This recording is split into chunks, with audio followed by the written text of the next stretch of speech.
نحمده ونصلي على رسوله الكريم أما بعد فأعوذ بالله من الشيطان الرجيم بسم الله الرحمن الرحيم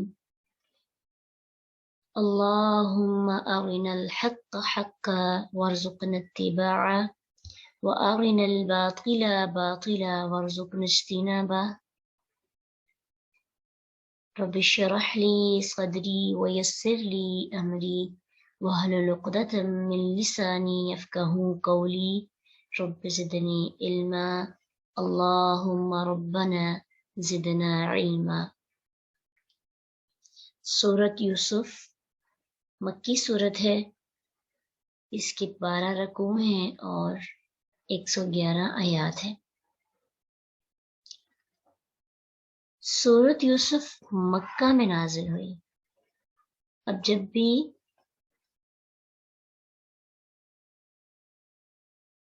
مکی اور مدنی ہم سورت کے بارے میں پڑھتے ہیں تو ہمیں اس دور میں جا کر جھانکنا پڑتا ہے، پھر اس سے ہمیں بات کی اچھی سمجھ آتی ہے۔ مکی صورتیں وہ تمام صورتیں ہیں جو مکہ میں نازل ہوئی، ہجرت سے پہلے نازل ہوئی۔ اور ہجرت سے پہلے کیا حالات ہے مسلمانوں کے، کتنی مشکلات اور مصیبتوں کے ساتھ ان کو قرآن اور اللہ کی بات کو سمجھانا پڑتا تھا اور پھر چھپانا بھی پڑتا تھا۔ تو وہ سارے حالات جب تک ذہن میں نہیں آئیں گے نا، ہمیں اس کے مقصد کی سمجھ نہیں آئے گی۔ اور ویسے بھی کہا جاتا ہے کہ یہ اس سال نازل ہوئی جس سال ابو طالب اور خدیجہ رضی اللہ عنہ کی وفات ہوئی۔ یہ دونوں ہستیاں نبی صلی اللہ علیہ وسلم کی بہت بڑی سپورٹر تھیں۔ عربوں میں قبائلی نظام تھا، کوئی بھی حکومتی نظام نہیں تھا، تو قبیلے والے اپنے اپنے جو لوگ تھے قبیلے کے، چاہے ان کے ساتھ اختلاف بھی ہوتا تھا، جیسے ابو طالب ایمان نہیں لائے تھے لیکن سپورٹ کرتے تھے ان کو، ایک ان کا ساتھ ہوتا تھا۔ تو یہ دونوں سپورٹر نبی صلی اللہ علیہ وسلم کے جس سال فوت ہوئے اس سال عام الحزن بھی کہا جاتا ہے، اس سال سورت یوسف کا نزول شروع ہوا۔ اور پھر مکہ کے اندر نبی صلی اللہ علیہ وسلم اور دوسرے مسلمانوں پر بہت زیادہ مصیبتیں اور آزمائشیں آتی رہتی تھی۔ جس طرح اپنے عزیزوں رشتہ داروں نے ظلم و ستم کے پہاڑ توڑے، آپ صلی اللہ علیہ وسلم اس سے نہایت غمزدہ تھے۔ بعض اوقات اللہ تعالیٰ کے حکم سے انہیں نبی صلی اللہ علیہ وسلم یہ فرما بھی دیتے کہ میں تجھ سے کچھ بھی طلب نہیں کرتا، کوئی اجر نہیں تجھ سے مانگتا، لیکن میں بس اتنا سوال کرتا ہوں کہ جو قرابت کی وجہ سے محبت ہے نا میری تمہارے ساتھ، اس کا تو کچھ خیال رکھو۔ یعنی اس چیز کا غم تھا کہ میرے ہی رشتہ دار، میرے ہی ساتھ رہنے والے لوگ مجھے غلط سمجھنا شروع ہو گئے، مجھے صادق و امین کہنے والے لوگ، جب میں نے اللہ کی بات کی ہے تو انہوں نے منہ موڑ لیا ہے۔ تو اس موقع پر سورۃ یوسف نازل ہوئی، جس سے نبی صلی اللہ علیہ وسلم کے لیے تسلی کا بے حد اس میں سامان موجود ہے۔ اور یہ بھی اس سورت سے ہم سیکھتے ہیں کہ دشمن چاہے جس حد تک چلا جائے، ہاں اپنے بھائی اور عزیز لوگ حسد کرنے لگیں، انصاف نہ کریں، تو انسان کو پریشان ہونے کی ضرورت نہیں ہے، اللہ اس کے ساتھ ہے۔ پھر اس صورت کے اندر ہمیں جیسے ہی ہم بھائیوں کا حسد دیکھتے ہیں، انسانیت کی ساری حدیں پار کر دیتے ہیں، تو وہیں پر ہم یہ بھی دیکھتے ہیں کہ وہی شخص جس پر ظلم ڈھائے گئے اس کو اللہ نے کمال کا درجہ عطا کیا۔ نابینا کر دینے والی جدائی ایک طرف دیکھتے ہیں، دوسری طرف آنکھیں روشن کر دینے والی ملاقات کی خوشخبری ہمیں دیکھنے کو ملتی ہے۔ انتہائی درجے کی ہوس اور دعوت گناہ جہاں پہ ہم پڑھتے ہیں، وہیں پہ ہمیں اس کے مقابلے میں حد درجے کی پاک دامنی نظر آتی ہے۔ بے انتہا ظلم بھی دیکھتے ہیں اور کمال درجے کی معافی بھی دیکھتے ہیں۔ تو اس صورت کے اندر بہت سی خوشخبریاں بھی ہیں اور غمگین واقعات بھی ہیں، یعنی عجیب و غریب واقعات ہیں اس صورت میں۔ تو اہل علم فرماتے ہیں کہ تجربے سے بھی یہ بات ثابت ہوئی ہے کہ اس صورت کو اگر انسان میننگز کے ساتھ تدبر کے ساتھ پڑھتا ہے تو غمگین اور نا امید شخص خوش ہو جاتا ہے، اس کو امید ملتی ہے، اللہ کی رحمت کی امید کا چراغ اس کے دل میں روشن ہو جاتا ہے۔ امیر المؤمنین عمر بن خطاب رضی اللہ عنہ اور عثمان بن عفان رضی اللہ عنہ اکثر صبح کی نماز میں سورہ یوسف کی تلاوت کیا کرتے تھے۔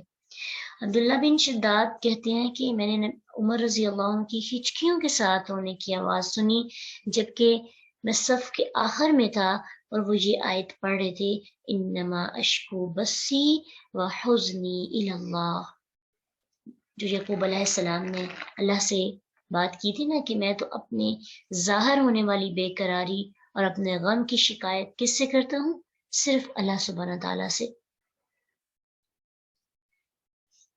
تو اس صورت میں نبی صلی اللہ علیہ وسلم کے لیے بہت بڑی تسلی ہے اور تقوی اور صبر کے نتیجے میں ملنے والے انعامات کا ذکر ہے کہ کس طرح اعزاز و اقارب جو بہت زیادہ ظلم و ستم کرتے ہیں کس طرح وہ بعد میں جھک جاتے ہیں۔ تو دیکھتے ہیں کہ اس صورت کا آغاز کتنا خوبصورت ہے اور اس کے اندر کیسے کیسے واقعات ہیں۔ بسم اللہ الرحمن الرحیم، الف لام را حروف مقطعات ہیں اور یہ کٹے ہوئے حروف ہیں، ان کی ہمیں قرآن و حدیث سے کوئی دلیل نہیں ملتی کہ ان کی کوئی میننگز اللہ نے ہمیں سکھائی ہیں بتائے ہیں۔ ویسے لوگوں نے اپنی اپنی حکمتیں اس میں سے بہت سے نکالی ہیں، لیکن اللہ اور اس کے رسول کی طرف سے ہمیں اس سے لا علم رکھا گیا ہے اور اس میں پڑھنے کی ضرورت بھی نہیں ہے۔ اللہ اور اس کی نبی اللہ تعالیٰ خوب جانتے ہیں اس کا کیا علم ہے۔ تلک آیات الکتاب المبین، تلک یہ آیات ہے۔ تلک جو ہے بعید کے لیے استعمال ہوتا ہے، یہ جو اشارہ ہے نا، قریب ہوتا تو حاضہ یا حاضی ہی واحد اور مذکر اور مؤنث کے لیے، تو تلک جو ہے آتا ہے دور کے لیے۔ تو جب قریب کی چیز کے لیے اشارہ بعید کا استعمال کیا جائے تو اس میں عقیدت پائی جاتی ہے، جیسے ہم آپ کہہ کے پکارتے ہیں، تو اسی طرح تلک آیات الکتاب المبین، یہ آیات ہیں واضح کتاب کی۔ یہ جو آیات آپ کے سامنے پڑھی جانے والی ہیں یہ ایک روشن اور مبین، حق اور باطل میں فرق کر دینے والی کتاب کی نشانیاں ہیں۔ اور آیات کتنی قسم کی ہوتی ہیں؟ دو طرح کی، آیات کونیہ اور آیات شرعیہ۔ آیات کونیہ کون سی ہوتی ہیں؟ وہ آیات جس میں اللہ تعالیٰ نے اپنی حکمت قدرتیں واضح کی ہیں، جیسے سورج، چاند، ستارے، سیارے، آسمان، زمین، یہ ساری کیا ہے؟ آیات کونیہ۔ اور آیات شرعیہ کون سی ہوتی ہیں؟ جو شریعت کے احکامات ہیں ان کو کہتے ہیں آیات شرعیہ۔ تو یہ آیات ہیں، چاہے وہ اللہ تعالیٰ کی قدرت اور حکمتوں پر مبنی ہے، چاہے احکامات ہیں، یہ واضح کتاب میں موجود ہیں۔ یہ کتاب ایسی ہے جو حق اور باطل پر میں فرق کر دینے والی ہے۔ انا، بے شک ہم، انزل نازل کیا، نہ ہم نے، ہو اسے، کسے؟ قرآن کو، بے شک ہم نے نازل کیا قرآن کو۔ قرآن عربین، عربی زبان میں۔ تو اس کا صرف یہ مطلب نہیں کہ یہ قرآن، یہ کتاب صرف اہل عرب کے لیے ہے، بلکہ یہ دوسروں کے لیے بھی نازل کی گئی ہے۔ بات یہ ہے کہ تمام انسانوں کی ہدایت کے لیے جو بھی کتاب اتاری جائے گی وہ کسی نہ کسی ایک انسانی زبان پر مبنی ہوتی ہے، ایک انسانی زبان میں نازل ہوتی ہے۔ تو جب وہ کتاب نازل ہو جاتی ہے تو اس کا فطرتی طریقہ یہ ہے کہ اس کتاب کو سمجھنے کے لیے یا تو اس کی زبان کو سمجھا جائے یا اس کی ٹرانسلیشن سے اس کو سیکھا جائے۔ تو یہی طریقہ قرآن کو سیکھنے میں ہمیں ملحوظ خاطر رکھنا چاہیے کہ قرآن کو سمجھنے کے لیے، کیونکہ قرآن عربی زبان میں نازل ہوا اور اس کو سمجھنے کے لیے یا تو عربی زبان سیکھنی چاہیے اور یا پھر اس کی ٹرانسلیشن سے اس کو سمجھنے کی کوشش کریں۔ اس کے اولین مخاطب جو ہیں وہ کون ہے؟ کون تھے اولین مخاطب؟ عرب کے لوگ تھے نا، نبی صلی اللہ علیہ وسلم کے زمانے کے لوگ تھے، تو ان کی زبان عربی تھی، تو اس لیے ان کو کہا کہ یہ قرآن عربی زبان میں نازل کیا گیا، تمہاری زبان میں نازل کیا گیا۔ اور قرآن جو ہے فعلان کے وزن پر ہے، اور قرآن کا مطلب ہے پڑھنا۔ ویسے تو ہم قرآن کا جب ہمارے سامنے نام لیا جاتا ہے تو ہم فوراً سے ایک کتاب ذہن میں، ایک پاک اور ایک سب سے مقدس کتاب ہمارے ذہن میں آ جاتی ہے، لیکن جب اس کے میننگز کو دیکھا جائے تو قرآن کا کیا مطلب ہے؟ پڑھنا۔ جیسے آپ کے سامنے کھانا پڑا ہوا ہے تو اس کو کیا کہیں گے؟ کھانا کہیں گے نا، تو اس کا مطلب ہے ہم اس کو کھائیں گے۔ اسی طرح کوئی مشروب پڑا ہوا ہے تو وہ پینے والی چیز ہے، اس کو ہم پئیں گے۔ اسی طرح قرآن اتنی پڑھے جانے والی کتاب ہے کہ اس کا نام ہی پڑھنا رکھ دیا ہے، اس کو اتنا پڑھا جانا چاہیے اور اتنا پڑھا جاتا ہے کہ اس کا نام ہی پڑھنا رکھ دیا۔ اور فعلان کے وزن پر ہے، عربی زبان میں فعلان اسم مبالغہ کا صیغہ ہے۔ قرآن، فعلان، پڑھنا، بہت زیادہ پڑھنا۔ اب ساتھ ساتھ ہم نے چیک کرنا ہے کہ قرآن ایک لفظ ہے، اس لفظ کے تقاضوں کو ہم پورا کر رہے ہیں۔ پورا قرآن تو بعد میں سیکھیں گے، سب سے پہلے اس کا جو مطلب ہے پڑھنا، ہم پڑھ نہیں رہے، ہم نے تو قرآن کو سجا کے رکھا ہوا ہے، اس کا تو مطلب ہی ہے پڑھنا۔ تو بے شک ہم نے نازل کیا قرآن کو عربی زبان میں۔ اب قرآن کو عربی زبان میں کیوں نازل کیا گیا؟ پہلی وجہ تو یہ ہے کہ جو نبی اللہ سبحانہ تعالیٰ نے مبعوث کیے محمد صلی اللہ علیہ وسلم، ان کی مدر لینگویج عربی تھی۔ اب عربی لینگویج کیوں مدر لینگویج ہے؟ اس کے علاوہ کوئی اور زبان بھی ہو سکتی تھی، لیکن یہ زبان، اس زبان کا انتخاب کیوں کیا گیا؟ کیونکہ دنیا کی تمام زبانوں سے زیادہ فصیح زبان، سب سے زیادہ واضح اور وسیع زبان، اور انسانی نفس میں آنے والے احساسات اور جذبات کو سمجھنے والی اور ان کو واضح کرنے والی یہ واحد زبان ہے۔ یہ میننگز کو زیادہ بہتر طریقے سے ادا کرنے والی زبان ہے، یہ سب سے بہترین زبان ہے، اس میں جتنی ڈیپتھ ہے، جتنی گہرائی ہے، کسی اور زبان میں نہیں۔ اس زبان کے اندر اتنی گہرائی ہے اور اتنی لذیذ زبان ہے، اتنی مزے کی زبان ہے، اور دوسری بات یہ کہ یہ انسان کے احساسات کو واضح کرتی ہے۔ اگر آپ ناول پڑھتے ہیں کوئی بھی، تو جیسی فیلنگز ہوتی ہیں وہاں پہ کسی بھی کردار کی، تو رائٹر کو اس کی فیلنگز بتانی پڑتی ہیں۔ اس نے جھک کر یہ بات کہی، اس نے غمگین انداز میں یہ بات کہی، اس کے آنسو بہ رہے تھے، یا اس نے زور دی، تاکید کی، وضاحت کرنی پڑتی ہے نا۔ لیکن قرآن ایک ایسی زبان ہے کہ جب آپ اس کے میننگز یا اس کے ورڈز پڑھتے ہیں تو ان کے ورڈز کے اندر ہی جذبات ہوتے ہیں۔ جب ہم اس زبان کو تھوڑا بہت سیکھتے ہیں، اور سیکھنا بھی چاہیے، کیونکہ اگر قرآن کو ویسا سمجھنا چاہتے ہیں جیسے اللہ نے نازل کیا، اور ویسی فیلنگز ہم محسوس کرنا چاہتے ہیں جس کے ساتھ یہ اتارا گیا، تو ہمیں تھوڑا بہت ٹچ دینا پڑتا ہے زبان سیکھنے کا، اگر ہمارے پاس اتنی صلاحیت ہے، طاقت ہے۔ لیکن اگر نہیں ہے تو کوئی ایشو نہیں، ہم اس کو سن سکتے ہیں، ہم اس کو پڑھ سکتے ہیں۔ بات ہو رہی تھی عربی زبان کی، کہ آخر قرآن کو عربی زبان میں کیوں نازل کیا گیا۔ قرآن کے اندر آپ دیکھیں گے کہ ایک لفظ کے سینکڑوں میننگز ہیں، بہت زیادہ، یہ 2 3 4 نہیں، بہت زیادہ میننگز ہیں۔ اور پھر ایک تو یہ ہوتا ہے نا کہ الفاظ مترادف، کہ ایک لفظ ہے اس کے بہت سے میننگ ہیں، اور وہ میننگ ایک ہی مفہوم کو واضح کرتے ہیں، لیکن عربی زبان کے اندر ایک لفظ کے ایسے میننگز ہیں جس کا دوسرے کے ساتھ بھی کوئی تعلق نہیں، مشترک الفاظ، مشترک میننگز ہیں۔ پھر ایسے الفاظ بھی پائے جاتے ہیں جسے ازداد کہا جاتا ہے، یعنی ایک لفظ ہے نا، اس کا جو میننگ ہے تو اس کا اپوزٹ کا مطلب بھی اسی لفظ کے اندر پایا جاتا ہے، جیسے اشترا خریدنا اور بیچنا دونوں کے لیے استعمال ہوتا ہے،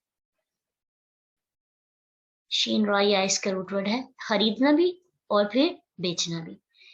تو یہ تو اس کی چند مثالیں ہیں، لیکن المختصر اگر ہم دیکھیں کہ اللہ نے اس زبان کو کیوں چوز کیا، تو یہ اس کی فصاحت بلاغت کی وجہ سے ہے۔ پھر اسی طرح دیکھیں کہ دنیا میں بہت سی زبانیں ہیں، لیکن اللہ نے سب سے اشرف زبان کو چوز کیا قرآن کے لیے۔ پھر دنیا میں کتنے انبیاء ہیں اور سارے انبیاء اللہ کو پیارے ہیں، لیکن اللہ تعالیٰ نے سب سے بہترین اور سب سے محبوب پیغمبر کو چوز کیا قرآن کے لیے۔ پھر دیکھیں فرشتے سب اللہ کو محبوب ہیں، لیکن اللہ نے سب سے بہترین اور محبوب فرشتے جبرائیل علیہ السلام کے ذریعے اس قرآن کو نازل کیا۔ دنیا کی ساری بستیاں اللہ تعالیٰ نے اللہ کے نزدیک قابل محترم ہے، لیکن اللہ نے سب سے محترم اور سب سے مقدس جگہ کا انتخاب کیا قرآن کے نزول کے لیے، اور وہ کون سی جگہ ہے؟ مکہ مکرمہ۔ اور پھر مہینے تو سبھی اللہ کے ہی بنائے ہوئے ہیں، لیکن سب سے مقدس مہینے کے اندر اس قرآن کو نازل کیا، سب سے مقدس رات کے اندر اس قرآن کو نازل کیا گیا۔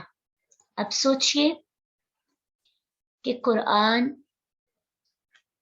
جس زبان میں نازل ہوا اس نے اس زبان کو اشرف بنا دیا، جس نبی پہ نازل ہوا اس نبی کو اشرف بنا دیا، قرآن جس فرشتے کے ذریعے بھیجا گیا وہ فرشتہ افضل بن گیا، جس بستی کے اندر قرآن کو نازل کیا گیا وہ بستی مقدس بنا دی گئی، جس مہینے کے اندر قرآن نازل ہوا وہ مہینہ پورے کا پورا ہمارے لیے بہترین اور مقدس اور اجر و ثواب کمانے کا ذریعہ بنا دیا گیا، جس رات میں قرآن نازل ہوا لیلۃ القدر میں، وہ 1000 مہینوں سے بھی 1000 سال کی عبادت سے اس رات کو افضل بنا دیا گیا۔ تو اب سوچئے اگر ہم اس کو پڑھیں گے، قرآن کو پڑھنے والا کتنا افضل ہو سکتا ہے۔ یہ سارے جو کام اللہ سبحانہ تعالیٰ نے کیے اور ہمارے سامنے اس کی عمدہ مثالیں بھی ہیں، تو پھر اس کے پڑھنے والے کا کتنا مقام ہوگا۔ خیرکم من تعلم القرآن وعلمہ، نبی صلی اللہ علیہ وسلم نے فرمایا کہ تم میں سے بہترین ہے وہ شخص جو قرآن کو سیکھتا ہے اور قرآن کو سکھاتا ہے۔ لیکن ہم نے قرآن سیکھنے، بلکہ جو سیکھنے والے ہیں سکھانے والے ہیں، خود اس کو لو سمجھنا شروع کر دیا۔ یہ فارغ وقت میں پڑھنے والی کتاب ہے، اس کی کوئی ویلیو نہیں۔ اگر میں سکھا بھی رہی ہوں یا میں سیکھ رہی ہوں تو یہ مجھے معاشرے کے اندر وہ مقام اور رتبہ نہیں دے سکتی، ہم یہ سوچتے ہیں۔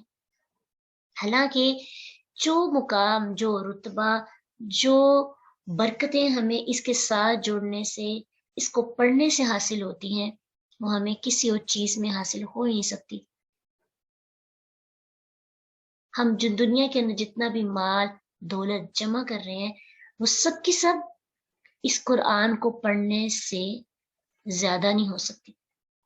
قرآن ان سب سے افضل ہے، لیکن جب ہم نے اس کو ویلیو دینا چھوڑ دی، جب ہم نے اس کو ایک فارمیلٹی کے لیے یا پھر خاص مقاصد کے لیے پڑھنا شروع کر دیا، تو پھر اس کا اصل مقصد، ہم اس اصل مقصد سے دور ہو گئے۔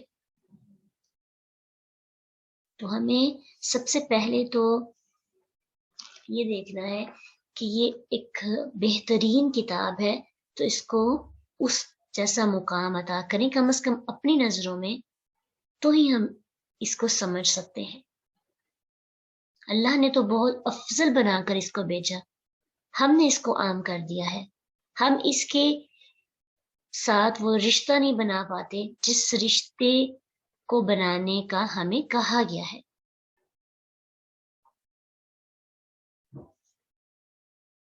تو اس لیے جب تک اس کے ساتھ مضبوط رشتہ نہیں ہوگا، اس کو ہم سمجھ نہیں پائیں گے۔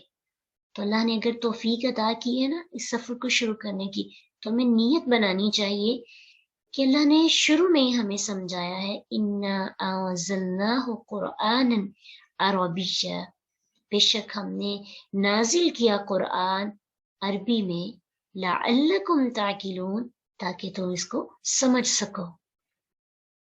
تو ہمیں بات کیا سمجھ میں آئی، کیا لرن کر رہے ہیں ہم، کہ عربی زبان میں قرآن کو اس لیے نازل کیا تاکہ ہم قرآن کو سمجھ سکیں۔ اگر یہ کسی اور زبان میں نازل ہوتا تو شاید وہ اتنے اچھے طریقے کے ساتھ ہم اس کو سمجھ نہ سکتے۔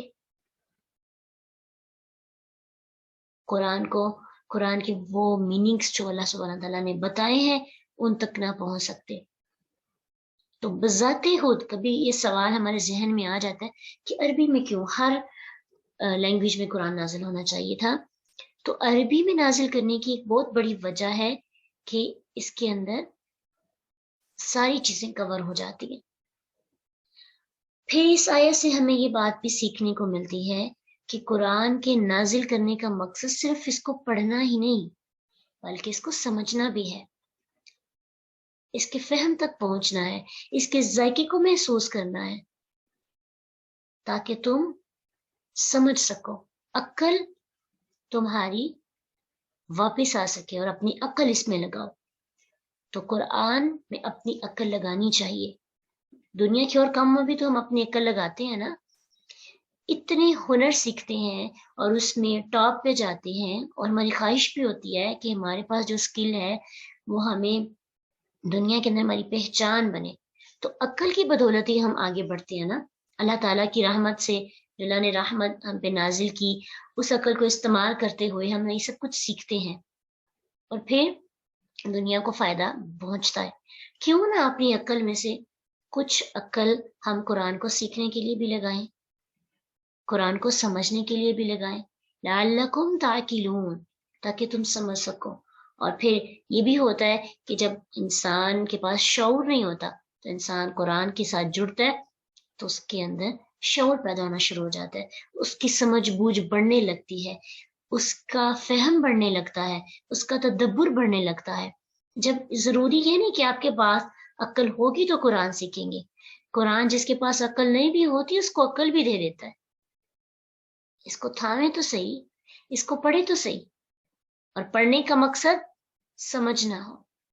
اِنَّا أَنزَلْنَاهُ، اس کی ایک لفظ کو فیل کریں، قرآنًا عربیًا لعلکم تعقلون،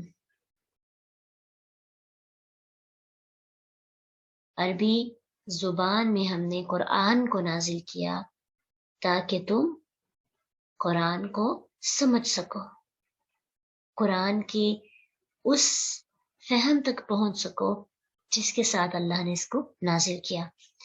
تو چلیے ہم ساتھ ساتھ اپنے لرننگ پوائنٹس بھی تو لکھیں گے نا۔ تو آج ہم کرتے ہیں اللہ سبحانہ تعالیٰ سے اس بات کا وعدہ، کوشش کا، کہ انشاءاللہ ہم اپنی عقل کا، اپنے ٹیلنٹ کا، اپنے ذہین ہونے کا کچھ حصہ قرآن کو بھی دیں گے، قرآن کو سیکھنے پہ بھی لگائیں گے انشاءاللہ۔ انشاءاللہ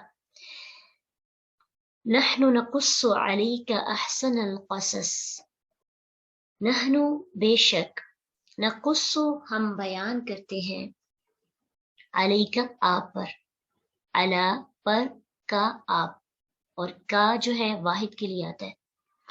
اب عربی زبان کی اگر وسعت کو ہم دیکھیں نا تو ایک ایک لفظ، ایک ایک حرف ہے نا، اس سے بھی ہمیں پتہ چلتا ہے ہر چیز ایک ایک علیحدہ علیحدہ۔ جب آپ دوسری زبان میں، کوئی بھی زبان آپ دنیا کی لے لیں، اس میں